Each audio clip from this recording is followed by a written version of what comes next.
Hey, Peter again, Nudge Training. I just wanted to help you guys out with a little more information on emotional blockages and other ways that you can free yourself from this sometimes very painful stuff, just frustrating, annoying blockages. You may not even know what they are, and it really doesn't matter in some instances. But I wanted to talk about the physical manifestation of it in your body. And your body has chakras, whatever you want to pronounce it. And these are energy centers or vortexes. And they are measurable. And there are many devices that we can use to measure them on a visual level, to have a visual understanding of where your present moment-to-moment state is. And how you're expressing yourself emotionally. So understand these chakras a little bit. We've got 7 main ones. We have the base or root chakra. We also have the sacral chakra or sexual chakra, solar plexus. We have the heart, we have the throat, we have the third eye, and the crown. All of these connect with different emotional states and how we hold ourselves and create or manifest our world. So let me explain that in a little more detail. I think it might be nice to have a nice whiteboard here to do this one, but anyways, I'm just going to wing it here, and if it's a little more detail, I'll do another video on it. So the root chakra, or the base chakra, is a red in color. You can think if it grounds you to the earth. The earth has a reddish brown color, earth, right? So that is a connection there. Okay, so we have 3 main emotions that come or surface that relate to this, and they relate to basically our fight or flight survival instincts.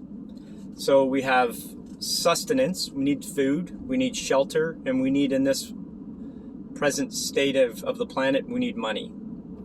So we need those 3 things to basically feel secure. Okay, if those needs are not being met, you're going to have an emotional upheaval there, or at least a blockage. Okay, I'm just going to move on through to the next one, and then we can explain what to do. So the second one is the sacral. It's an orange in color, and it deals with relationships.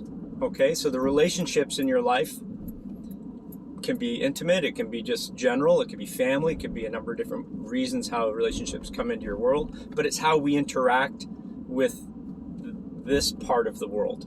So it's all about our energetic field, our emotional states connecting or reacting to the present state of awareness we have in that moment in time. So it can change obviously day to day and minute to minute, but in essence, most people hold on to a vibration or an energetic expression of themselves based on what they've either learned or where their consciousness is.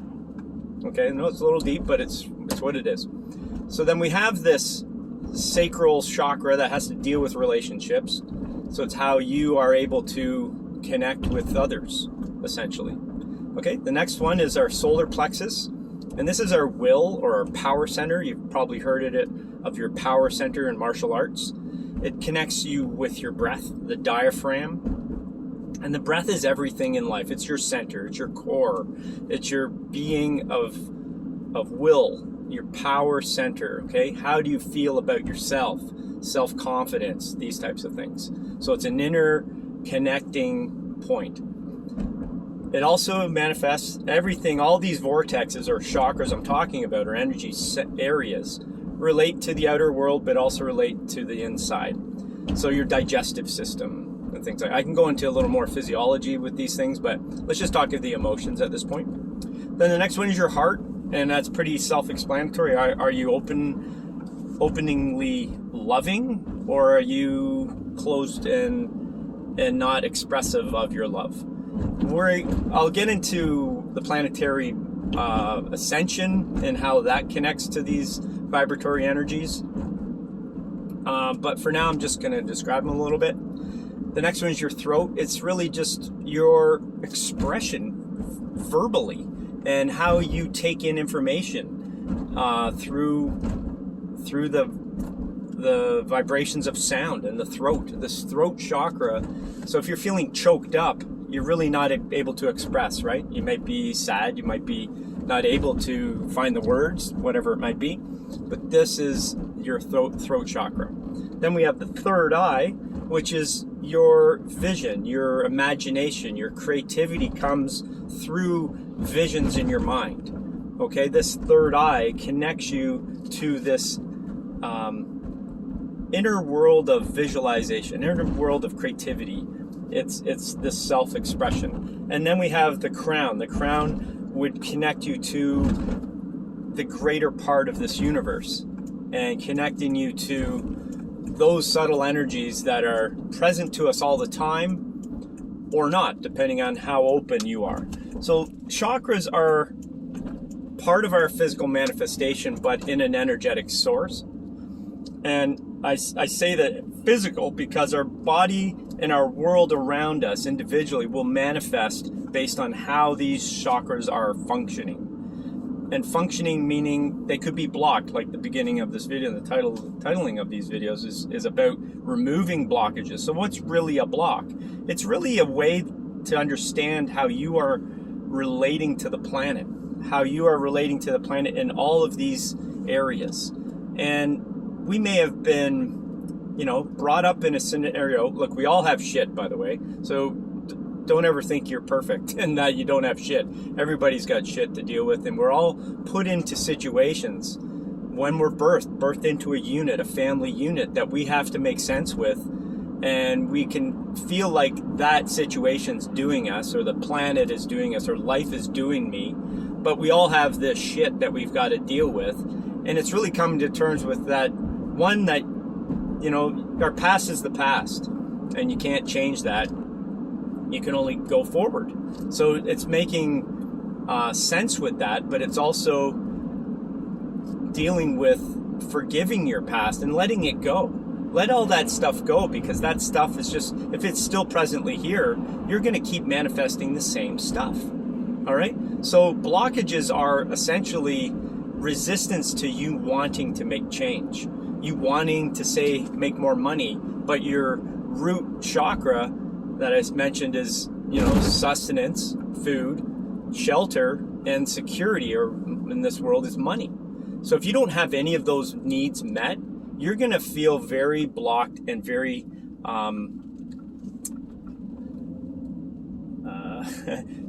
unexpressive. You're not going to be able to express your ability to create those things. If you feel like you grew up in an environment where you didn't have a lot of money and it was hard to maintain a household, and you're living paycheck to paycheck with your family because your parents weren't making that much money, and that's your energetic vibration, well, you're going to keep producing that, and that might produce it'll produce the same world, and you're going to go, well, look, I'm trying to do it, but it's not working out for me. Things don't seem to work out, and life's doing me. Well, it's because this energetic blockage is there. It's just an expression of you believing it to be true, right? So you're living from the past. So that past experience is still playing out as a cycle in your life. And what'll end up happening is you'll start experiencing similar situations. And so this is frustrating, especially once you get to know what I'm saying, because then you go, how the heck can I freaking stop this, right? So you stop it by changing the images in your creative brain. I talked about creativity and the imagination of the third eye. So there's a connection with how you manifest in your physical is how you think. Okay, so our body physically is going to continue to become what you express. So how do you change from getting into a situation where you make more money, say, or you have a better house? It's to know that blockage is there, for one, recognizing that, yeah, you know what, I don't feel confident, maybe, that I can make money. I don't feel that, I'm good enough to have a good house. I'm not good enough to, live better than paycheck to paycheck. But then it's realizing that your choices are going to make these decisions. And you'll say, well, I don't have the smarts. I didn't go to school for it. And all these we call them mind fucks that come into your brain that just keep replaying. It's all that past scenario that possibly was the similar thoughts of your parents. You know, we didn't have enough money. We didn't, you know, money doesn't grow on trees, and all these kind of thought processes of, you know, living in that world. Oh, I'm not good enough, and everybody else is way better than me, and I'm not smart enough. This is your block. Okay, so recognizing is one, and then you say to yourself, how do I change? How do I be something different? Well, you have to think about, what would it be like to be someone who has a house, who has enough income and enough money, and there's always more than enough to go around, and we always have extra food, so much that we feed other people, and that we always have extra money for our rent, or we own a home now. It's not about, you know, renting. We own a home. You know, we always have enough money to pay. And the consciousness of that person is totally different than the person who didn't have it. So thinking from that point of view will start to attract or bring into your world things to support that.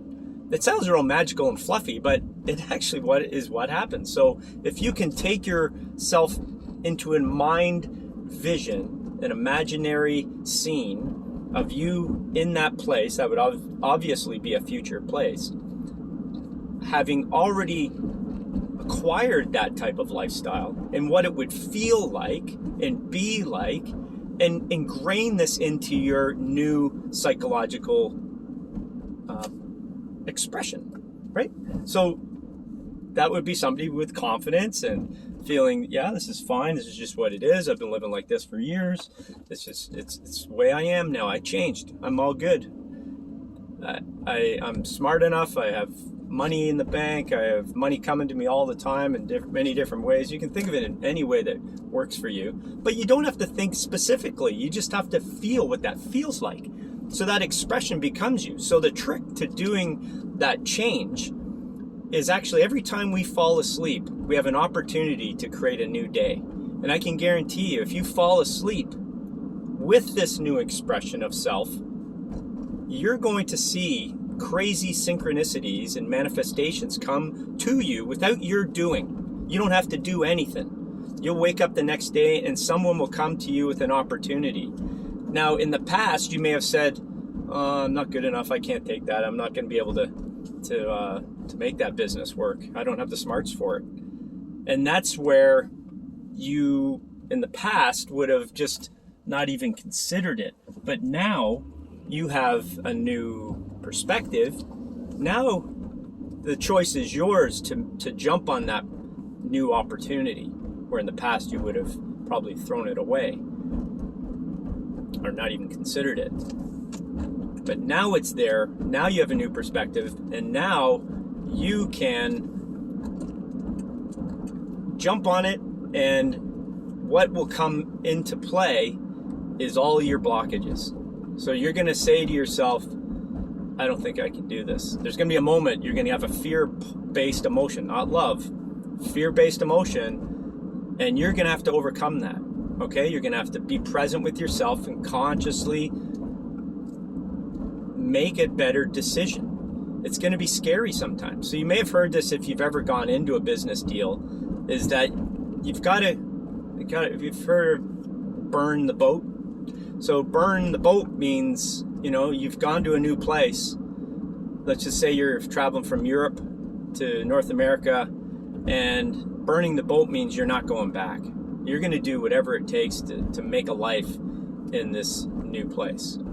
Okay, that's called burning the boat. You got to burn the boat, burn your past, and get into the moment of the present. And this is where faith and trust comes in. So the faith and trusting of the universe, providing you with everything you need, and trusting that it would never have provided you this opportunity if the universe didn't already know that you could do it.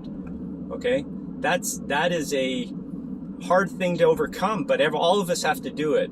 Let's put it in another perspective. Say you had to do a presentation, and you're scared to stand up in front of people and do a presentation, but you knew the information you're going to provide, and you're really good at and you had good knowledge of it, yet saying it in front of people, you had this anxiety about it. Well, you got to do it. There's going to be a point, like you might be sitting in the toilet evacuating yourself because you're so nervous.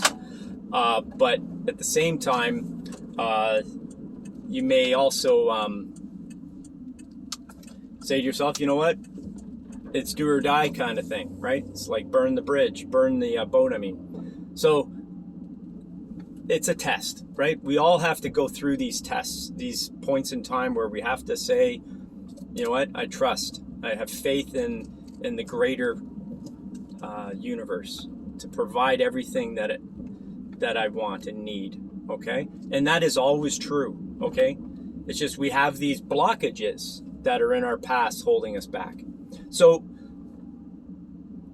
I could talk about every chakra, but I think you get the drift or the gist of what I'm saying here. We first need to recognize what we want, okay, for one, okay? Do you want a business? Do you want a new opportunity? Do you want to be able to be a homeowner? Do you want to be able to be debt-free and have continuous flow of money that's safe and secure? Okay, and I'm just talking about our root chakra here, just survival stuff. That's most people are going through, is just survival stuff. Can you make your world be the manifestation of your desires? It is possible. It's believing that, okay? But it comes down to you understanding what your blockages are. So once you know what you want, you'll start to realize that these are the things that are holding me back. Those become known to you. Those are your blockages. And then it's about trying to create a new vibrational signature or expression of yourself in the opposite of what your blockages are. So if your blockages again are you don't make enough money, you're sick of paying rent and living paycheck to paycheck, well, what does it feel like to not be that? It would be the exact opposite. It would be to everything that you desire, right? So, and what does that feel like in that space? So, as I said, a whiteboard might be nicer to write a lot of this down, but I think this is a good starter if you're looking at blockages and removing them. I have so many other ways to do it, but it's understanding this big picture, and it's obviously a lot of information to share. But it's where you got to start. You got to start somewhere. So I will leave this to the next one. I really would love for you to like and subscribe and give me a comment so I can add to what I'm saying here, because there's a lot of information, and if I can help you individually out, that'd be wonderful, and we can do that right here. So I'm gonna leave it, and I'll leave it for the next one. We can talk about other chakras and stuff. All right, bye.